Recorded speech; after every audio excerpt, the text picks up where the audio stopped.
Look Voyage se porte assez bien, dirons-nous, dans un environnement extrêmement compliqué. Le secteur du tourisme est très perturbé. Alors, il est perturbé d'abord par la crise économique, qui affecte tout simplement le porte-monnaie des Français qui partent un peu moins.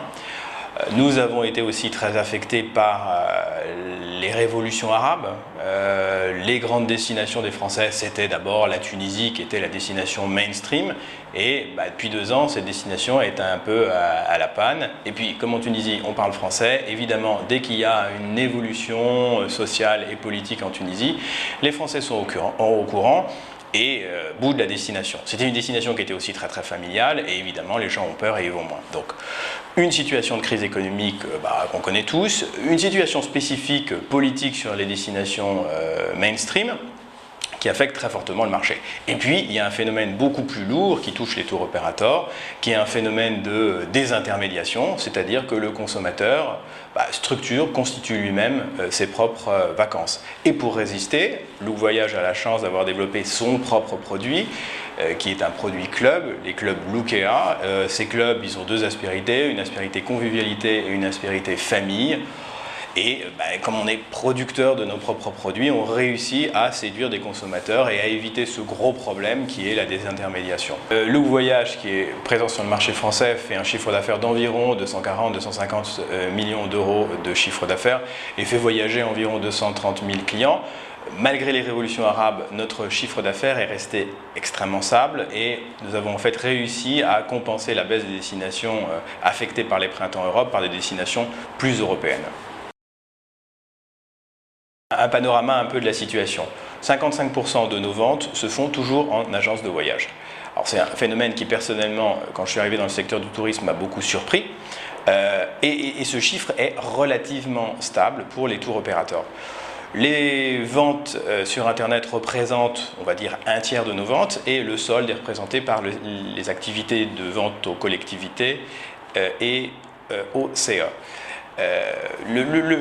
Ces chiffres sont globalement relativement stables. On pensait qu'Internet allait croître de façon extrêmement forte, ça n'a pas été le cas. Et même les révolutions arabes, qui permettaient de commercialiser sur Internet des premiers prix, ont abouti finalement à une légère baisse de la part de marché du web versus l'ensemble de nos canaux de distribution. C'est un phénomène étonnant, mais qui s'explique très bien. On vendait sur Internet des produits d'entrée de gamme.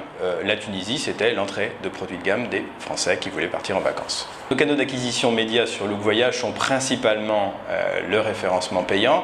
Une très grande part de notre budget est consacrée au référencement payant. Nous le regrettons, mais nous sommes dans une situation quasiment d'addiction par rapport à Google sur le marché du tourisme. Nous regrettons cette situation car nous souhaiterions davantage investir sur les grands médias et en particulier soutenir la notoriété de la marque. Mais on peut dire qu'aujourd'hui, plus de 60% de nos investissements sont consacrés à l'achat de mots-clés sur Internet. Notre problématique spécifique sur Internet, c'est d'acquérir un trafic extrêmement important. Tous les mois, il nous faut entre 1,5 million et 2,5 millions de visiteurs uniques pour pouvoir, tout simplement parce que nous connaissons très bien nos taux de transformation, réaliser notre chiffre d'affaires. Le seul moyen aujourd'hui que nous ayons malheureusement d'avoir un trafic de qualité qui puisse nous permettre d'avoir de tels niveaux de volume de visiteurs uniques sur notre site, c'est le référencement payant et Google en particulier. Aujourd'hui, tous les tests que nous avons faits en utilisant d'autres techniques, le retargeting, évidemment les banners, des banners très link, on va dire, tout ça ne nous permet pas d'avoir un trafic suffisamment important et ce sont des stratégies qui restent finalement un peu annexes par rapport à la stratégie de référencement payant. Alors, sur l'Ad Exchange, c'est probablement une piste d'avenir, on l'a testé, mais aujourd'hui, le volume n'est pas là. Look Voyage est confronté donc à une situation de crise économique, à un phénomène de désintermédiation. Comment y lutter? Alors, on va énormément travailler sur les vraies différenciations de nos produits. Les 2 différenciations claires de nos produits sont un produit club, ce sont les familles, l'accueil des enfants et des adolescents, et puis une attention particulière aux individus, une sorte de convivialité, un entertainment permanent. Alors nous allons travailler sur ces 2 approches qui sont, je dirais, l'ADN de la marque, et puis nous allons beaucoup communiquer sur le sujet. Première étape. Et deuxième étape, nous allons spécifiquement lancer cette année sur les ailes de saison, c'est-à-dire mai, juin et septembre, là où nous avons plus de difficultés à remplir nos différents clubs. Nous allons lancer des approches beaucoup plus thématiques, donc nous allons thématiser nos semaines de vacances en club. Les thématiques, ce seront de grandes thématiques d'entertainment, de grandes thématiques sportives, où nous allons essayer aussi de cibler des populations spécifiques, comme la population du troisième âge. Donc nous aurons des semaines dédiées aux sportifs, à certaines passions, et au troisième âge en mai, juin et septembre de l'année prochaine. Aujourd'hui, nous sommes dans une situation claire de dépendance par rapport à Google. Une dépendance subie, c'est le seul acteur, le seul moyen qui nous permette d'avoir une quantité suffisante de trafic sur Internet pour réaliser notre chiffre d'affaires. Alors, les projets de Google, on en parle beaucoup, on a vu des choses arriver, émerger, en particulier aux États-Unis. Toute la question sera de savoir si Google propose aux consommateurs d'autres moyens de recherche, que ce soit par Google Hotel Finder ou Google Flight, et ne franchit pas le passage vers le B2C, où là, en effet, ce serait assez préoccupant.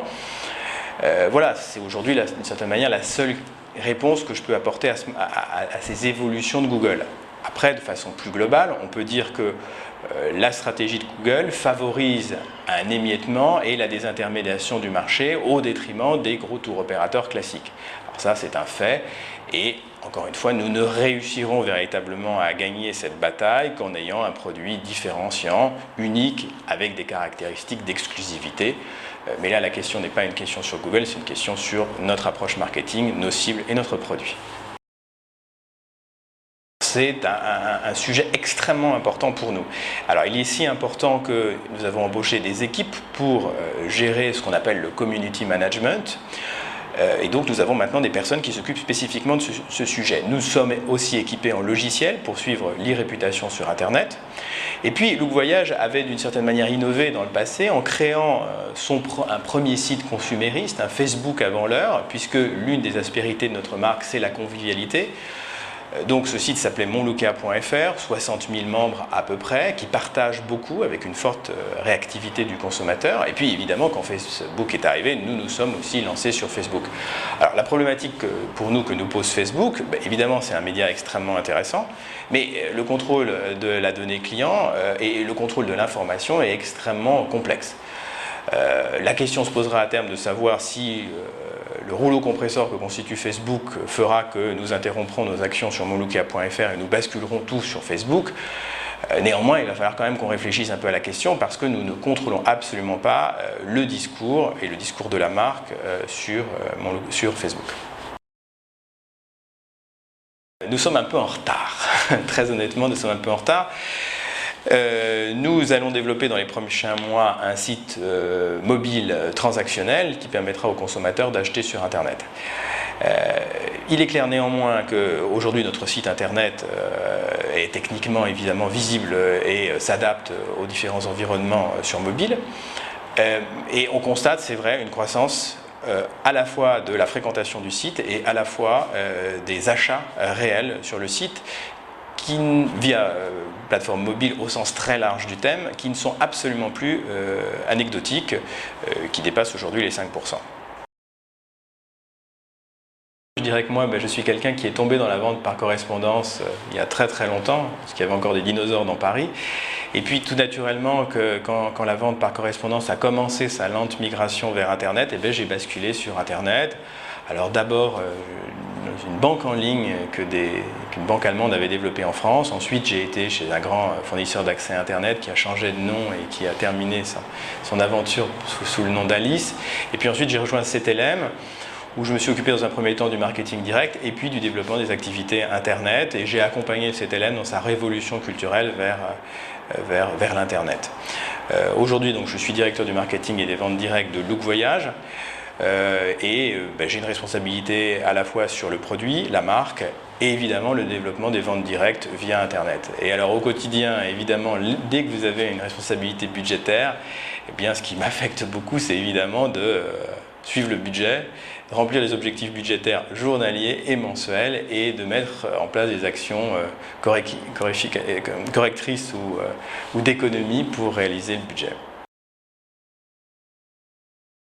Je pense que vraiment, Internet est mort. C'est-à-dire qu'on est dans une situation où Ce qui est important, c'est de contrôler la donnée client sur Internet et la donnée client en magasin, et que Internet n'est finalement qu'un outil, un média pour rentrer en contact avec son consommateur. Mais étant donné la bataille que les marques se livrent entre elles, étant donné la domination du search, aujourd'hui, le sujet essentiel pour être rentable, c'est de contrôler la donnée client.